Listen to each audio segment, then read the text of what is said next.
welcome to the Deep Dive. Today we're really getting into something fundamental, the big changes happening with federal probationary periods.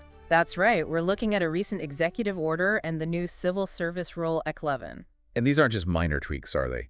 They seem to reshape how federal employees actually get permanent status. Absolutely. It's a significant shift. Anyone interested in how government works, civil service, this is, well, pretty crucial stuff. The old way, where you'd sort of automatically got tenure after a while. Yeah. That's changing.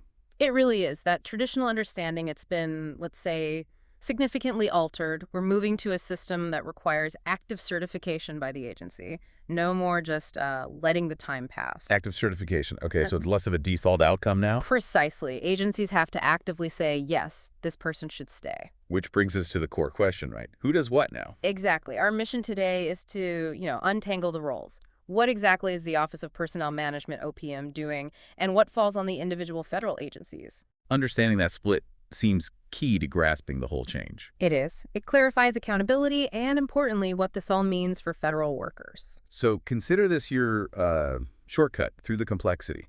We've dug into the order, the rule, the guidance. To pull out what really matters. Okay, let's dive in. First up, OPM. What's their slice of the pie in this new setup? OPM's role is primarily regulatory and oversight.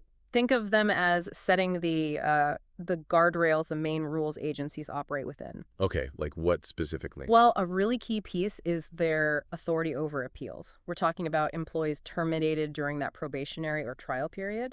Appeals. Yeah. Yeah, given the new active certification requirement, that sounds like a potential flashpoint. It could be. The new rule, Civil Service Rule Ec 11, Section 11.6a, to be specific, explicitly gives the OPM director the power to define the rules for appeals. So OPM can set up an appeal process?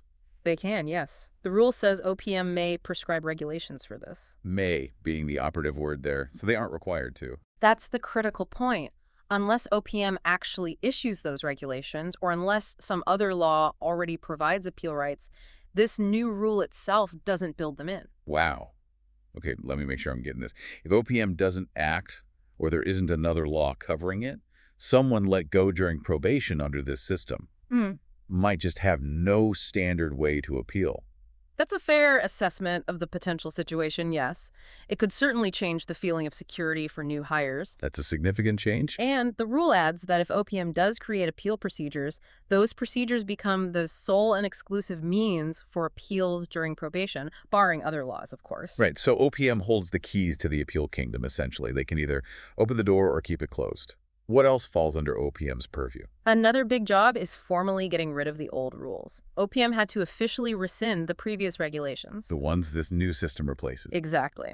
Specifically, Subpart H of Part 315 and Title V of the Code of Federal Regulations. The executive order gave OPM a deadline. How long do they have? Just 30 days from the order's date, back in April 2025, to publish a rule that formally wiped Subpart H off the books and made any other necessary tweaks. And why the formal rulemaking? Isn't the executive order enough? It ensures there's no ambiguity. It's a clean, permanent removal from the official regulations. The EO kicks it off, OPM's rule makes it legally final. Got it. Clear break with the past. Now, I also heard OPM issued some guidance about terminations themselves. Yes, they did. And this is quite important. OPM's guidance indicates that agencies are now generally not obligated to explain why they're terminating a probationary employee. Wait, they don't have to give a reason, just you're done. Essentially, yes. They have to provide written notice of the effective date, but according to OPM's take, not necessarily the rationale behind it. That feels different. Yeah. Very different from how things often work elsewhere. What's the thinking there?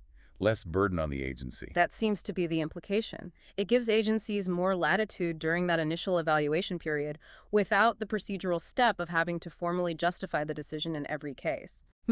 Okay, so OPM handles appeals framework, scraps old rules, says agencies don't need to explain terminations. What about managers, people moving into supervisory roles? Good question. The rule mainly focuses on initial appointments, but it does touch on OPM's role in setting terms for supervisory or managerial probationary periods, too. And how do those interact if someone's on both kinds of probation? The rule clarifies that. If you're serving probation for your initial appointment and for a new supervisory job at the same time, the initial appointment probation under Rule XEB takes precedence. Finishing that one covers the requirement for the supervisory one, too. Ah, okay, one period covers both in that scenario. Makes sense. One last OPM piece, something about reinstatement petitions. Yes, that's a specific narrow function. It's a safety net, sort of. If an agency accidentally misses the deadline to certify someone, that final 30-day window purely because of an administrative error. Like paperwork getting lost. Something like that, yes, if it's documented. Then the agency head can petition the OPM director within 30 days of the termination to reinstate the employee. OPM acts as the place to fix that specific kind of mistake. Okay, so OPM rule setter, appeal authority, potentially, cleaner upper of old regs, guidance provider, and an error fixer in rare cases. That clarifies their side. Pretty much sums it up. They set the stage. Now let's pivot to the agencies, the agency heads.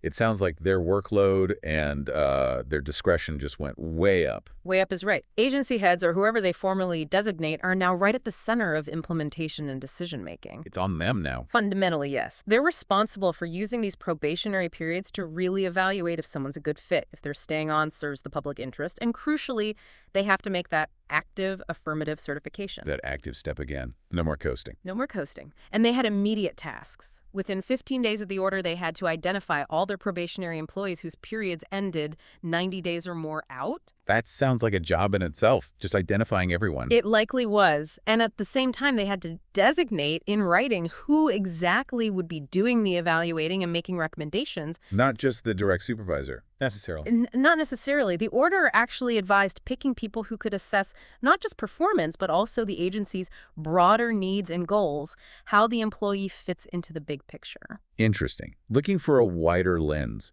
So once these evaluators are named, what's the process? Then comes the mid-period discussion. The agency head kicks this off, but the designated evaluator conducts it, ideally about 60 days before the probation ends. So it gets discussed. It's meant to cover performance and conduct, naturally, with input from the supervisor, but also, critically, the agency's needs, how the employee aligns with public interest, organizational goals, efficiency, that whole broader context. And there's that phrase, to the extent practicable. Did that give agencies an out if things get busy? It does offer some flexibility, recognizing operational realities, but the intent seems clear. These discussions should be a standard part of the process. It's meant to be a formal check-in. Okay. And after that discussion? Comes the crunch time. Within the final 30 days of the probation period, the agency head or their designee must decide, finalize the appointment or terminate. The make or break decision. And it has to be based on those broad criteria we mentioned. And this is where that written certification becomes absolutely non-negotiable, right? Absolutely critical. Before finalizing anything, there must be a written certification stating that keeping the employee serves the public interest, signed off by the head or designee. And if that piece of paper doesn't get signed in that 30-day window? Automatic termination. It's stark. No certification equals no job continuation. That really puts the pressure on the agency to act decisively. You mentioned broad criteria for that decision. What exactly can they weigh? The rule gives them sole and exclusive discretion. It's quite expansive. They look at performance and conduct, sure, but also, The wider stuff. yes, agency needs and interests, whether the employee helps advance organizational goals, efficiency of the service, and that overarching concept of the public interest. It's definitely more than just, did they do their assigned tasks well? Much more. It allows for a more holistic, perhaps even strategic assessment. But potentially more subjective, too. That's certainly a point of discussion, yes. Right. Now, if they do decide to terminate, What do they have to tell the employee? they have to provide written notice telling the employee the effective date of the termination. And that's it, just the date. Based on OPM's guidance we discussed, generally, yes. No mandatory explanation of why. That lack of required reason seems like it could cause some, well, uncertainty or anxiety for employees. It's a potential consequence, yes. It shifts the dynamic quite a bit. And finally, looping back to that administrative error point. Right.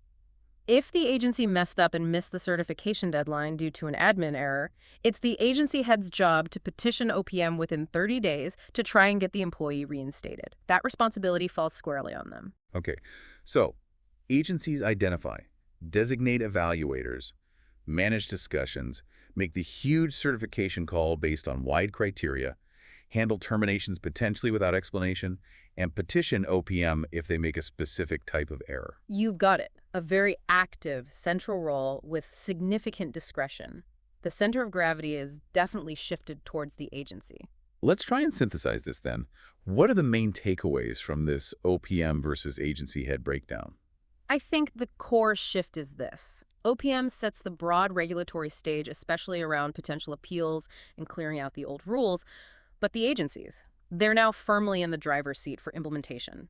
They hold the power. They hold significant discretion. They manage the evaluations. They weigh those broad factors, performance needs, goals, public interest, and critically, they make the final call with that written certification. And that active certification, that's the real game changer, isn't it? It kills the old idea of just sort of drifting into permanent status. Precisely. That whole concept of automatic tenure is gone. Agencies have to actively choose, actively document that continued employment is in the public interest. It's a fundamental reversal. So this whole new division of labor, it really changes the pathway to becoming a permanent federal employee. Fundamentally, much more emphasis on active agency evaluation, considering factors well beyond just ticking off job duties. And I imagine this must create some operational hurdles for the agencies themselves implementing all this. That seems very likely, yes. Adapting processes, training evaluators on these broader criteria, ensuring consistency, it could be quite challenging. A topic for another day, perhaps. But for now, the key is this new balance, or maybe imbalance, of power and responsibility. Exactly. OPM as the rulemaker and overseer, agencies as the primary implementers and decision makers. Clearly defined, but very distinct roles. So to wrap up, the federal probationary landscape is, well, significantly redrawn.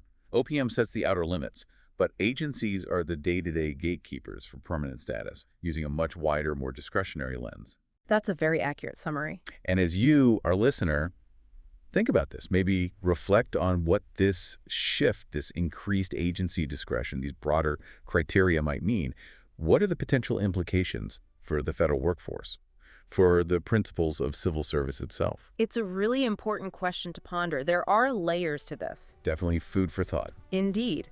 And if you want to go deeper, we absolutely encourage looking at the executive order, Civil Service Rule X in itself, and just keeping an eye on the ongoing discussions around these changes. Thank you for joining us for this deep dive into the changing world of federal probationary periods. We hope this breakdown helps clarify what's happening.